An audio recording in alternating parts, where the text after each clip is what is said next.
Hi dears, അസ്സാം വലൈക്കും. നമസ്കാരം. നിങ്ങൾക്കെല്ലാവർക്കും സുഖമല്ലേ? ഞാനിവിടെ സുഖമായിട്ടിരിക്കണേ.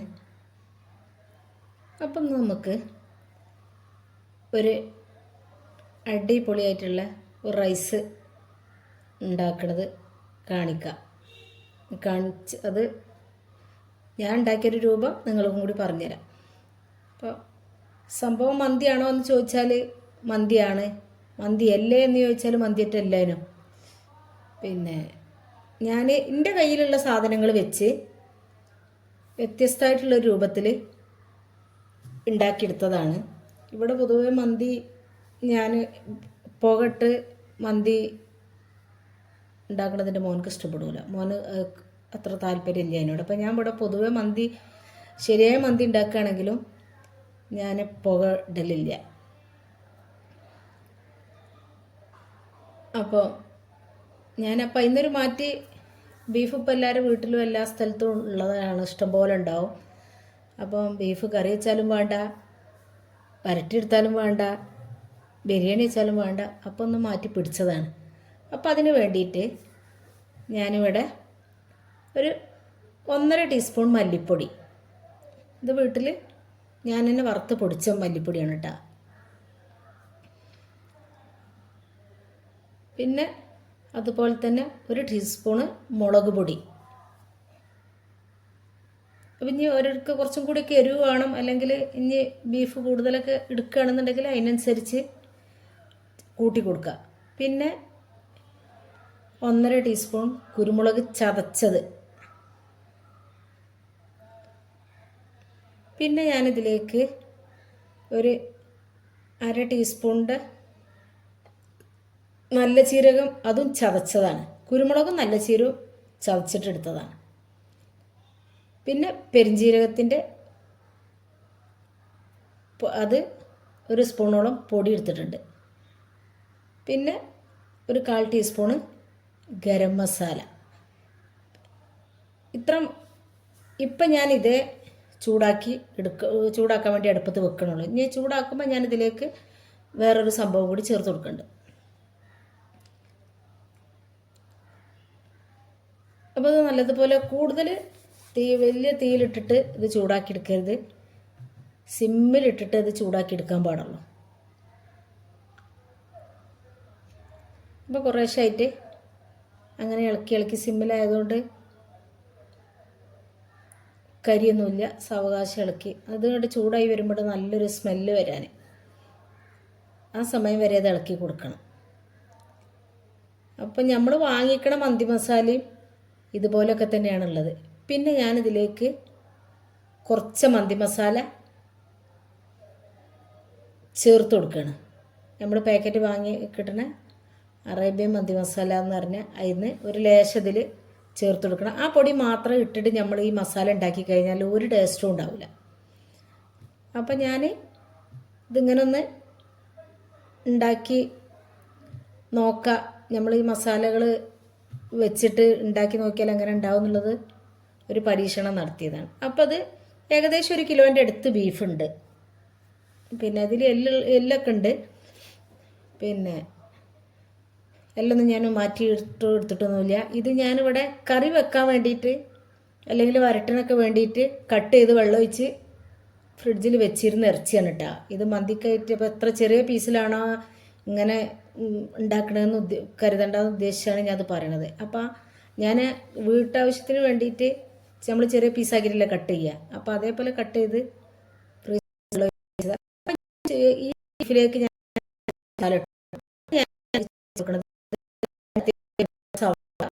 അതുപോലെ അത്യാവശ്യം 2 തക്കാളി, അതേപോലെ ഒരു അത്യാവശ്യം വലുപ്പമുള്ള 1 ക്യാപ്സിക്കം, പിന്നെ വെളുത്തുള്ളി ഇഞ്ചി അത് ചെറുതാക്കി കട്ട് ചെയ്തതാണ് കേട്ടോ, ഒന്നും ചതച്ചെടുത്തിട്ടില്ല അതിൽ. പിന്നെ ഒരു 1.5 മാഗി ക്യൂബ് ചേർത്ത് കൊടുത്തിട്ടുണ്ട്. ഉള്ളിൽ ഇത് പകുതി എടുത്ത്, പിന്നെ അതിലേക്ക് കുറച്ച് മല്ലിയില,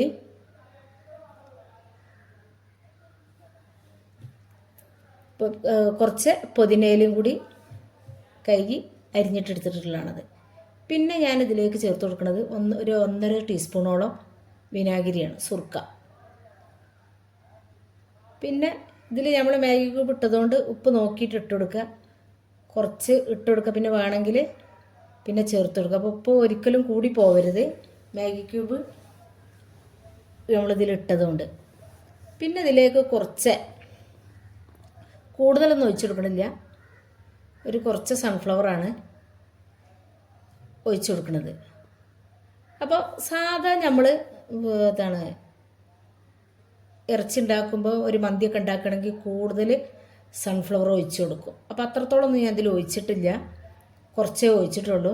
എന്നിട്ട് നല്ലതുപോലെ കൈ വെച്ചിട്ട് പിന്നെ മിക്സാക്കി ഇട്ട് കൊടുക്കുക. അപ്പോൾ ഇത് പച്ചമുളക് ഞാനൊരു 3-4 പച്ചമുളക് കട്ട് ചെയ്തിട്ട് കൊടുക്കുന്നുണ്ട്. പിന്നെ 2-3 പച്ചമുളക് കട്ട് ചെയ്യാതെ ഇട്ട് കൊടുക്കുന്നുണ്ട്. അപ്പോൾ അത് ആ ഉള്ളിയും തക്കാളി ഇതൊക്കെ ചേർത്ത് കൊടുക്കുമ്പോൾ തന്നെ ചേർത്ത് കൊടുക്കണം, ഞാൻ മറന്നതായിരുന്നു. പിന്നെ ഞാനിതിലേക്കൊരു 1/4 കപ്പ് വെള്ളം, സാധാ പച്ചവെള്ളമാണ് ഒഴിച്ചു കൊടുത്തിട്ടുള്ളത്. അത് ഒഴിച്ച് കൊടുത്ത് ഈ സമയത്ത് ഡ്രൈ ലെമൺ ഉണ്ടെങ്കിൽ നിങ്ങൾക്ക് ഇട്ട് കൊടുക്കുക. എൻ്റെ ഇല്ലാത്തതുകൊണ്ട് ഞാൻ ഇട്ട് കൊടുത്തിട്ടില്ല. ഉണ്ടെങ്കിൽ നിങ്ങളുടെ കയ്യിലുണ്ടെങ്കിൽ നിങ്ങൾക്ക് ചേർത്ത് കൊടുക്കട്ടോ ഈ മസാലകളൊക്കെ കൂടുന്ന സമയത്ത്. അങ്ങനെ അത് അടുപ്പത്ത് വെച്ച് ഒരു ഓരോരോ കുക്കറിനനുസരിച്ച് നിൽക്കും, ഒരു 5-6 വിസിൽ വരുന്നത് വരെ, ബീഫ് വേവണത് വരെ വെച്ച് കൊടുക്കുക, വിസിലടുപ്പിച്ചെടുക്കുക. അപ്പം ഞാനിവിടെ 5 വിസിൽ അടുപ്പിച്ചിട്ടുള്ളൂ. പിന്നെ ഞാൻ ബസ്മതി റൈസാണ്, വെള്ളമാണ് എടുത്തത്. ഞാൻ ഒരു 2.5 കപ്പ് അരിയാണ് ഞാൻ എടുത്ത് അത് കഴുകി വൃത്തിയാക്കി കുറച്ച് സമയം വെള്ളത്തിലിട്ട് വെച്ച് ഒരു 10-15 മിനിറ്റ് ഓളം ഇട്ട് വെച്ചിട്ടുള്ളൂ. പിന്നെ ഞാനിവിടെ അത് തിളപ്പിച്ച് ഊറ്റുകയാണ്, വറ്റിച്ചെടുക്കല്ല. അപ്പം ഞാൻ കുറച്ച് വെള്ളം, അതിന് ആവശ്യമായിട്ടുള്ള വെള്ളം വെച്ചെടുത്ത് അതിലേക്കൊരു ബേ ലീഫ്, പിന്നെ കുറച്ച് ഗ്രാമ്പു, കുറച്ച് ഏലക്ക, 2 പീസ് പട്ട ഇതിട്ടെടുത്ത് അതുപോലെ ഒരു ഇത്തിരി സൺഫ്ലവർ ഓയിലും അതിൽ ഒഴിച്ചു കൊടുത്ത് ഒരു 2 ടീസ്പൂണോളൊക്കെ ഒഴിച്ചു കൊടുത്തിട്ടുണ്ടാവും.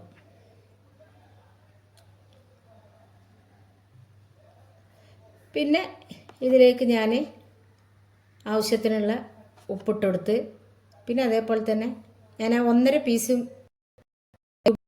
കൊടുത്തിരുന്നല്ല,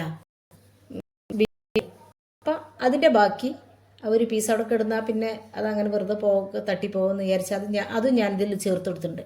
പിന്നെ വെള്ളം തിളച്ചതിൻ്റെ ശേഷം ആ 10 മിനിറ്റ് കുതിർത്ത് വെച്ച അരി എടുത്തിട്ട് ഇതിലേക്ക് ഇട്ട് കൊടുക്കുകയാണ്. അപ്പോൾ ഒരിക്കലും 100% ഈ അരി വേവിക്കരുത്. ഒരു 90% ആകുമ്പോൾ നമ്മൾ വേവായി കഴിഞ്ഞാൽ അന്നേരം നമ്മളത് ഊറ്റിയെടുക്കണം. അപ്പം മറ്റേ ചെറുക്ക് നമ്മൾ ശരിക്കും വേവായി എടുത്തു കഴിഞ്ഞാൽ അത് ഒട്ടിപ്പിടിക്കും.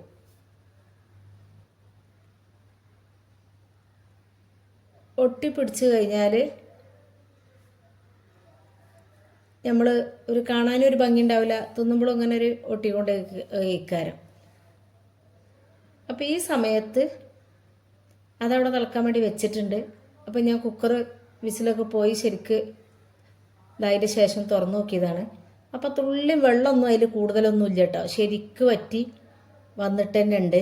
ഒരു 1/4 കപ്പേ ഞാൻ ഒഴിച്ചെടുത്തിട്ടുള്ളൂ. പക്ഷേ ഞാൻ ഇറച്ചി കഴുകാണ്ട് ഏകദേശം 1 മണിക്കൂറോളം വെള്ളം വാലാൻ വേണ്ടി വെച്ചിനി, അതുകൊണ്ടായിരിക്കണം ഇതിൽ വെള്ളം കുറഞ്ഞിട്ടുണ്ടാവുക. പിന്നെ ഞാൻ ഇത് ദമ്മിടാൻ വേണ്ടിയിട്ട് ഉള്ള ഒരു ചട്ടിയാണ് അടുപ്പത്ത് വെച്ചത്. അതിലേക്ക് കുറച്ച് കൂടുതൽ ഇതുവരെ ഒഴിച്ചത് കാര്യമായിട്ടൊന്നും സൺഫ്ലവർ ഇതുവരെ ഒന്നിലും ഒഴിച്ചിട്ടില്ലല്ലോ. കുറച്ച് സൺഫ്ലവർ ഈ പാത്രത്തിലേക്ക് ഒഴിച്ചു കൊടുക്കുകയാണ്. എന്താ വെച്ചാൽ നമുക്ക് ഈ ഇറച്ചി ശരിക്ക് നല്ല അങ്ങോട്ട് ഡ്രൈ ആയിട്ട് കിട്ടണം, അപ്പോഴാണ് ഇതിൻ്റെ ആ ടേസ്റ്റ് വരിക. അപ്പോൾ അത് നല്ല ചൂടായതിൻ്റെ എണ്ണ നല്ല ചൂടായതിൻ്റെ ശേഷം ഞാൻ അതിലേക്ക് കുക്കറിലുള്ള ഇറച്ചി അതിലേക്ക് ഇട്ട് കൊടുക്കുകയാണ്. എന്നിട്ട് ഇതിൽ കിടന്നിട്ട് ഇത് ഒരു ശരിക്ക് ഒരു തള അതിൽ നിന്ന് തിളച്ച് കഴിഞ്ഞാൽ പിന്നെ ഞാൻ അതിൽ നിന്ന് കുറച്ച് വെള്ളം അങ്ങോട്ട് വെള്ളം ആ എണ്ണയും ഇതെല്ലാം കൂടി ഇങ്ങോട്ട് തെളിഞ്ഞ് വരുമല്ലോ. അപ്പോൾ അതിൽ നിന്ന് കുറച്ചങ്ങോട്ട് ഞാൻ ഇതിൽ നിന്ന് മുക്കിയെടുത്ത് വെക്കുന്നുണ്ട് ഒരു പാത്രത്തിലേക്ക്.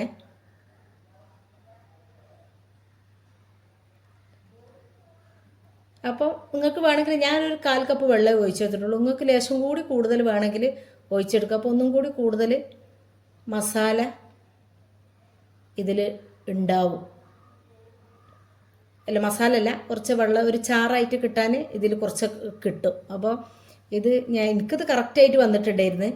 അപ്പോൾ ഇനി കൂടുതൽ വേണമെന്നുണ്ടെങ്കിൽ നിങ്ങൾക്ക് അങ്ങനെ ചെയ്യാം. കുറച്ചും കൂടി വെള്ളം ഇറച്ചി അടുപ്പത്ത് കുക്കറിൽ വെക്കുന്ന സമയത്ത് ഒഴിച്ചെടുക്കും. അപ്പോൾ ഞാൻ പറഞ്ഞല്ലോ എനിക്കിതിൽ നിന്ന് കൂടുതലൊന്നും കിട്ടിയിട്ടില്ല, കുറച്ച് എനിക്ക് ആവശ്യത്തിനുള്ളത് കിട്ടിയാണ്.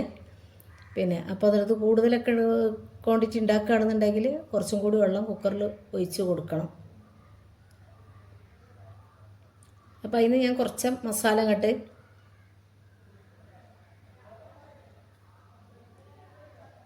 എടുത്ത് വെച്ചിട്ടുണ്ട്. അപ്പോൾ ഇങ്ങനെ തീരെ പിന്നെ കത്തിക്കൊണ്ട് നിൽക്കുകയാണ് കേട്ടോ.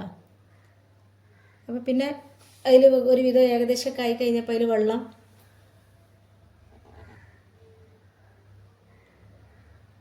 ഒന്നുമില്ല. അപ്പം ഞാൻ കഷ്ടിച്ചുള്ളിടത്തുനിന്നൊക്കെ കുറേശ്ശെ ആക്കിയിട്ട് എടുക്കുകയാണ്.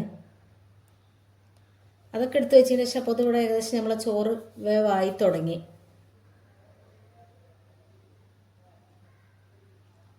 അപ്പോൾ ഈ ഒരു രൂപത്തിലായി ഉള്ള സമയത്താണ് ഞാൻ ചോറ് ഊറ്റിയെടുത്തിട്ടുള്ളത്.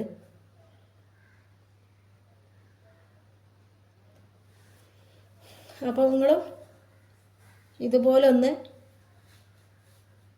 ഈ ചോറൊന്ന് ഉണ്ടാക്കി നോക്കി. സംഭവം നല്ല ടേസ്റ്റ് ആയിരുന്നു. ഒന്നാമത് ബീഫ് കൊണ്ടായതുകൊണ്ടാണ് അത്ര കൂടുതൽ ടേസ്റ്റ്. പിന്നെ നമ്മൾ ആ മസാല ഉണ്ടാക്കുകയാണല്ലോ, ചൂടാക്കി നമ്മളെ കയ്യിലുള്ള മസാലകൾ വെച്ചിട്ടല്ലേ ഉണ്ടാക്കിയത്. അപ്പോൾ ചൂടാക്കി എടുത്തതല്ലേ, അപ്പോൾ അതിൻ്റെ ഒരു ടേസ്റ്റും കൂടി കൂടിയിട്ടാണ് ഉള്ളത്. ഈ ഇത് ഇത്ര ടേസ്റ്റ് വന്നിട്ടുണ്ടാവും. അപ്പോൾ നിങ്ങൾക്ക് കണ്ടാൽ മനസ്സിലാവും ബീഫ് ഇപ്പോൾ ഏകദേശം ഒന്നും കൂടി വലിയ കഷ്ണമാണെങ്കിൽ ഒന്നും കൂടി കാണാൻ ഭംഗിയുണ്ടായിരുന്നു. പക്ഷെ ഇതിൻ്റെ കയ്യിലുള്ള ചെറിയ കഷ്ണം ആയതുകൊണ്ടാണ് ഞാൻ ചെറിയ കഷ്ണം വെച്ച് ഉണ്ടാക്കിയതിട്ടാണ്. പിന്നെ അതിൻ്റെ മേലേക്ക് ഞാൻ ആ ഊറ്റി വെച്ച ചോറ് കുറേശ്ശെ ആക്കിയിട്ട് ഇട്ട് കൊടുക്കുകയാണ്. ഇട്ട് കൊടുത്തിട്ട് പിന്നെ ആ എടുത്ത് വെച്ച ഇതുണ്ടല്ലോ, അതിൽ നിന്ന് ലേസം എടുത്ത് വെച്ച മസാല അത് പിന്നെ അതിൻ്റെ മേലേക്ക് ഇങ്ങനെ ഇട്ട് കൊടുക്കുകയാണ്. പിന്നെ അതിൻ്റെ മേലേക്ക് പിന്നെയും കുറച്ച് ചോറിട്ട് കൊടുത്ത് ഈ സമയത്ത് നിങ്ങൾക്ക് നിങ്ങളുടെ കയ്യിൽ മല്ലിച്ചപ്പും ഇതൊക്കെ ഉണ്ടെങ്കിൽ അത് ഇട്ട് കൊടുക്കുക. കുറച്ച് മസാല ഉണ്ടെങ്കിൽ മന്തി മസാല ഉണ്ടെങ്കിൽ അതും കുറച്ച് ചേർത്ത് കൊടുക്കുക. ഞാൻ ലാസ്റ്റ് മാത്രമേ മന്തി മസാല ചേർത്ത് കൊടുക്കുള്ളൂ കേട്ടോ. പിന്നെ ലാസ്റ്റ് അതിൻ്റെ മേലെ രണ്ടാമത്തെ ട്രിപ്പിലും ഇതേപോലെ മസാല ഇട്ടെടുത്ത് പിന്നെ എൻ്റെ കയ്യിൽ ഞാൻ കുറച്ച് കട്ട് ചെയ്ത് വെച്ച ചപ്പും പൊതിന ഉണ്ടേന്, പിന്നെ കുറച്ച് മന്തി മസാല കുറച്ച് ഇട്ടെടുത്ത് പിന്നെ ആ ബാക്കിയുള്ള ചപ്പും പൊതിനയും അതും കൂടി ഇട്ടുകൊടുത്ത് പിന്നെ ഞാനിതിൻ്റെ മേലെ പിന്നെ എണ്ണയും കാര്യങ്ങളൊന്നും ഒഴിച്ചൊന്നും കൊടുത്തിട്ടില്ല. പിന്നെ ഉണ്ട് പച്ചമുളക്, നമ്മളെ മരത്തുമ്പന്ന് ഉള്ള പച്ചമുളക് പറിച്ചത് ഇവിടെ ഉണ്ടായപ്പോൾ അതുകൊണ്ട് വെച്ച് കൊടുത്താണ്.